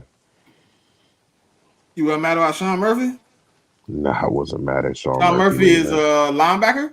Yeah, I wasn't. I wasn't mad at him leaving at all. Why Like the kid, you don't think he was he that good? he didn't really see the field a lot. Like in 2 years of being at Bama, he had a total of 5 tackles. Yeah, yeah, And that's not to say he's not good, but like I keep saying, when you have talent and you recruit talent the way that top schools do, Hey, sometimes ESPN guys is so leave. crazy too, right? Because I was looking at this dude before, and I'm like, he can't be. And they got him labeled as a freshman, but then they got him with 2 years worth of stats. How do you do that? What? He could be a redshirt sophomore. Though. I'm not sure how many games he actually appeared in. Yeah, he's a redshirt sophomore. Okay. So He year couldn't be one, good he because he didn't he really got get two on the field. tackles in 1 year and two tackles the next, Yeah, well, his freshman year he played. I guess it was what was it? I think he played 4 games. It's and late, he played 2 games last but year. yeah, so he just didn't get on the field a lot. Like I said, like we brought in a guy from Georgia. He saw the field a lot more. I mean, you got Deontay Lawson. You have some other guys. Like those guys, our linebacker core was actually pretty good last year. So him not seeing the field is not necessarily an indictment on him. I don't know how he'll perform for Florida State, but he's a talented kid for sure. I mean, if Alabama recruited you, you're talented. Yeah, you're right. I mean, who he said had a good season last year? He Like said who? Brown. Who was Brown? I don't know who he's talking about when he says Brown. I didn't think anybody brought up a Brown.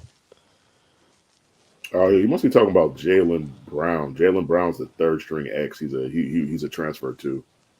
He's Okay. a he's a red. I think he's a red shirt. Well, I say maybe he's not a transfer. He's a red shirt freshman. So he's probably like a recruit.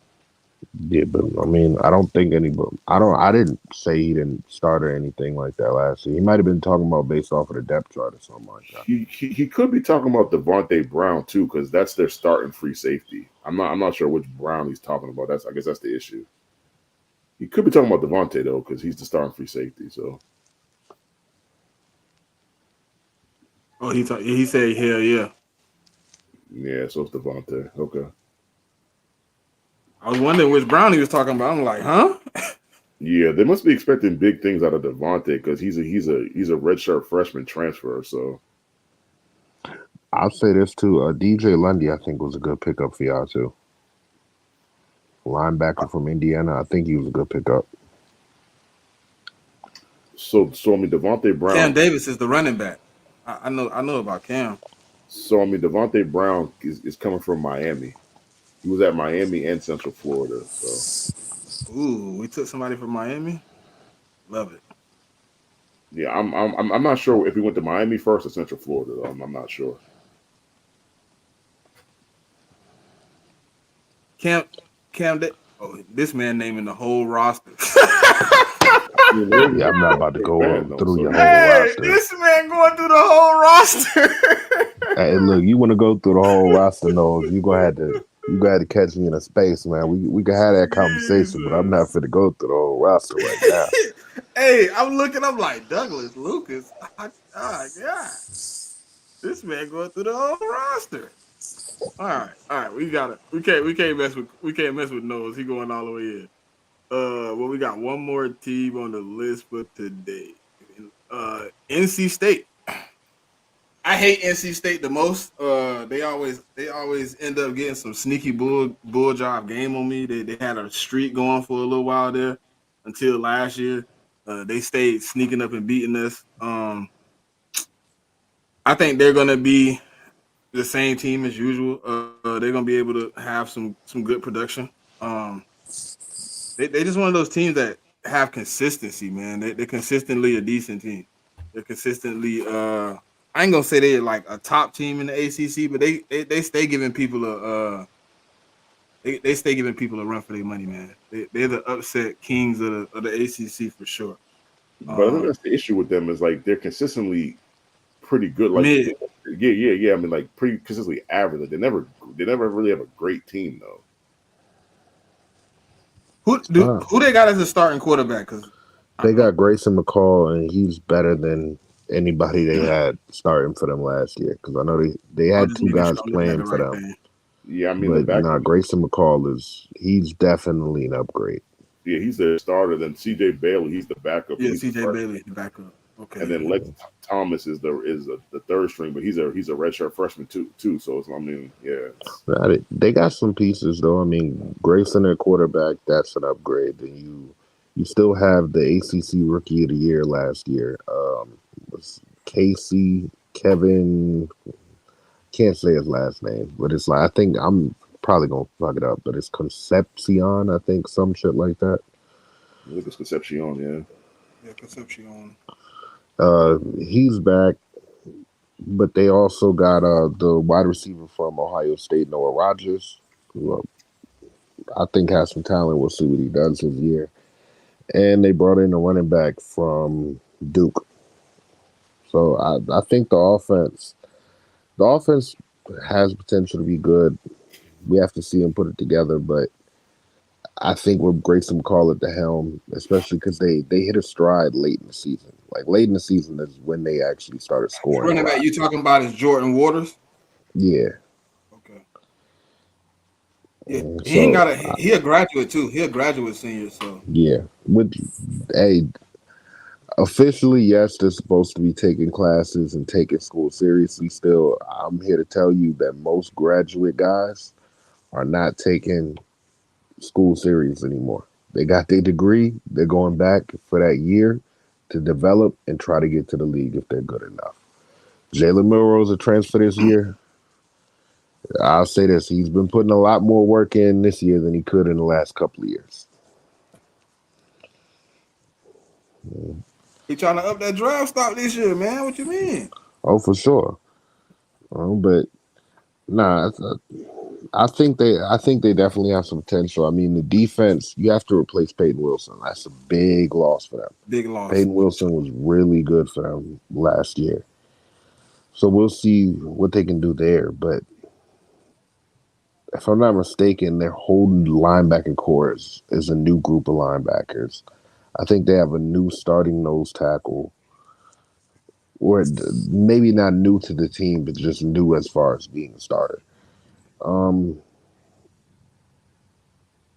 they do have the corner coming back. He was good for them last year. Aiden White, I think is his name. So him coming back, that's a big get for them. And I don't know, man. I feel like that offensive coordinator, he just started to get more comfortable late in the season and kind of hit his stride as far as play calling goes. So we'll see if he can carry that momentum with a better quarterback into the season. And if he can, that's another team that could definitely upset somebody. Right. Right. For sure. Looking at this. I mean, they out to me like Mick said. They always are mid, but they always seem to jump in and upset us too. They seem to Yeah, jump in. yeah. I mean, I just think in certain conferences, I mean, like there's always schools like that are pretty. These teams are pretty average, but they always play like one or two schools, like I mean, like at the top of the conference hard. So I'll say this: we'll know after week 4 exactly who NC State is this year because in their first 4 games, they have 2 tough games. You got Tennessee. They have Tennessee at home though, so at least they don't have to go up to Neyland. But then you have Clemson, and they're They playing got at Tennessee Clemson. week 1, don't they? They got Tennessee week 2, Week 2. week 2, and then they have Clemson week 4. So I'll say after those 2 games, you should definitely know what kind of team NC State is this year. And if they can find a way to beat both of those teams, it sounds crazy, but they have a really light schedule after that. Like I don't know if they can get through those 2 games without a loss. I could see them maybe drop like a game or two that they shouldn't drop, but I could see them definitely being 10-2, 11-1 kind of team this year, just based off of that schedule. If they can get through the first 4 weeks, they have to get through those first 4 weeks though. I'll say this: the production Grayson McCall was able to put up with Coastal Carolina in the 5 games that he did play with them, it was a little over 1,900 yards with 11 touchdowns and 6 interceptions. If he can produce those type of stats within 5 games for NC State and finish the year off with that type of play production for NC State, that's a team that can't be overlooked going in the ACC this year. Um, but again, you do have to see how the team performs. um, they had some key losses on defense this year. Peyton Wilson is one player, their linebacker, who entered the draft, this year's draft. So just need to see how what the product is. But NC State, I think, is a pretty solid team. Just need to see what the production on offense is going to be.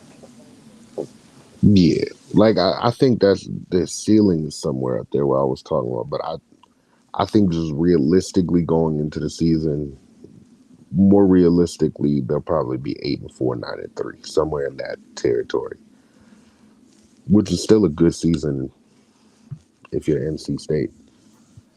Yeah, they finished third in the ACC with a 6-2 divisional record, so that was good. And overall, their overall record was 9-4 last year, which is pretty well.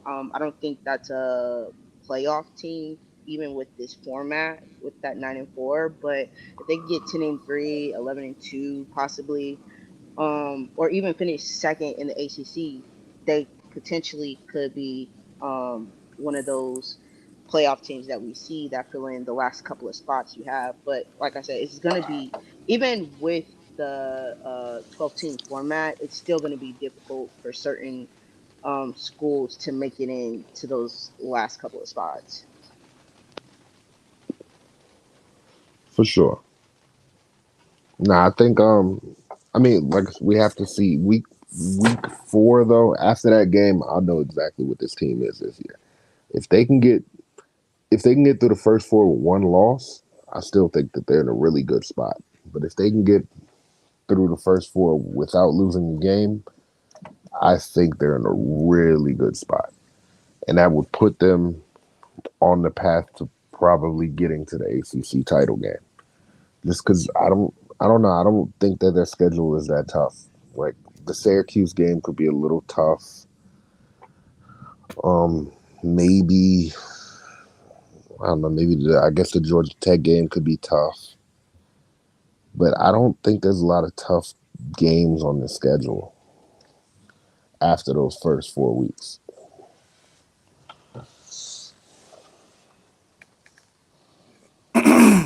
But hey, man, shout out to the 157 people that's rocking with us right now. I know this is our first night show. Uh, we wanted to make sure y'all got some of this good content on Saturday, man. So look, if y'all on the Twitter side, I think if y'all could please come over to the YouTube side, hit the like button, hit the subscribe, ding the bell. Every Saturday, man, we're gonna bring you good content. Right now we in the college overview, so moving forward, y'all will be getting this college, and then we'll get back to the NFL. We'll mix it together. Y'all will be getting a little bit of both of all your teams, man. So if y'all can stay tapped in with us, what I'm saying, we would greatly appreciate it. Thank y'all for coming out again. That's the final team of the night, y'all, man. We did our preview of ACC. A couple people don't want to. A couple people in the comments hating and stuff. You know what I mean? Talking about we 2 years away and all that, but it's cool. It's cool, Dre. It's cool, Dre and Coach B. Haters. Hey, it is what it is, man. I don't know. I'm just not a believer Y'all this probably year. didn't think we was in the groove last year I either. So it's all good. It's all I do good. got to throw in an honorable mention though. I can't not mention SMU. I'm not going to go into a lot of detail with SMU, but SMU won that conference last year. Their quarterback might actually be an underrated quarterback prospect going into this season. Preston Stone is a good quarterback, and I just believe in what they're building over there at SMU. I think SMU. I don't think they're going to be a contender as far as the ACC title game goes or anything like that.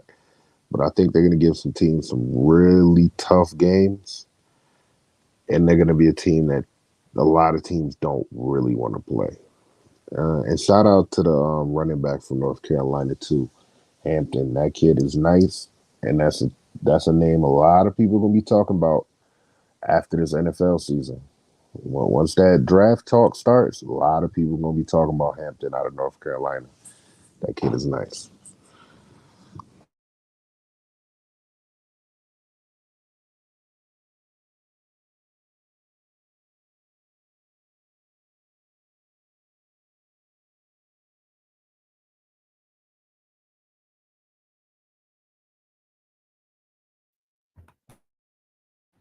Yeah, is anyone talking about I'm saying why Dre got quiet like that. it? Damn. Yeah, he was No, talking. I I finished agree. my statement. I was waiting for a response. Oh, okay. I hear you about SMU. I'm just not rocking with this whole Miami hype y'all trying to push. I just don't see it for them. Yeah, I just don't see it, Pop was bro. kind of high on SMU though at one point. She did bring them up in the. Yeah, yeah, no, I think they could be a dark horse team. I do. I think they could be a dark horse team. I don't know what they'll do, but I like what they got cooking over there. And I don't know if they'll be within the top 5 of the conference this year, but if they are, I wouldn't be surprised. I like what they have over there right Just now. remember the name Preston Stone. Preston Stone, he's nice. That's their quarterback, right? Yeah, that's the quarterback over there. Junior, if You said what? I'm not mistaken. I think he a junior, right? Because I started looking at SMU the other day. He like a I, junior or something, right? Redshirt junior, maybe I regular think junior. he's a. I think he's a junior. Yeah. I like what I was looking at from they running back too. Jalen Knighton. Yeah, they got some talent over there, man. They were They were playing at a lower level, so they didn't get a lot of love. But I think they're gonna open some people's eyes this year. Being in the ACC, that's all they really needed. Like after this year, I think their recruiting is gonna pick up. I think they're gonna be getting a lot more talent than they've gotten recently, and that's gonna definitely be a team to watch out for. Yeah, now he's a redshirt sophomore. I just looked it up. You sure you looking at 2024? Oh no, I'm a redshirt junior. Redshirt junior. That was Okay. 2023. Yeah, he's a redshirt junior. Yeah, they got some talent though. I don't know what they're gonna be able to do But the in the kid had, ACC. I mean, he has some. Look like they got some talent though. He did have a pretty good season last year. With the toughest conference, is still a step up from the level that they were playing at before. Right. So, anything for the people, man, before we get out of here? Is anybody opening up a I think UFC on right now too, 303. Pop, you Yeah, been watching Yeah, UFC over there? UFC is on right now. the prelims on right now. So yeah, till 10. All right, man. So we're gonna get up out of here, man. Just keep tapping in with us. Follow the page, follow the YouTube page, follow the Twitter page. We might throw up a space later on this week to discuss college football, NFL. Just come chop it up with us. Keep tapping in, tell a friend, and we'll see you next time. Yeah, I could definitely open some spaces this week. I'm working graveyard, so with the time difference and everything like that, I could throw some spaces up. So just stay tuned for that, and appreciate everybody for tapping in, man. Next week we're gonna go over a conference, one of the bigger conferences next week. So tap in for that. I don't know which one yet, but it's gonna be one of the two bigger conferences. I don't know how we made the ACC last as long, but I appreciate it. Or do I? But it was. Hey, look, Coach B just said Stone could be the best quarterback in that conference. I'm telling you, Preston Stone, he's gonna be nice. We gonna see, man. We gonna see what SMU do, man. I mean, they we'll see. But hey, man, follow us on Twitter, like, comment, subscribe on the YouTube, man. And until next time, y'all know what it is. Peace.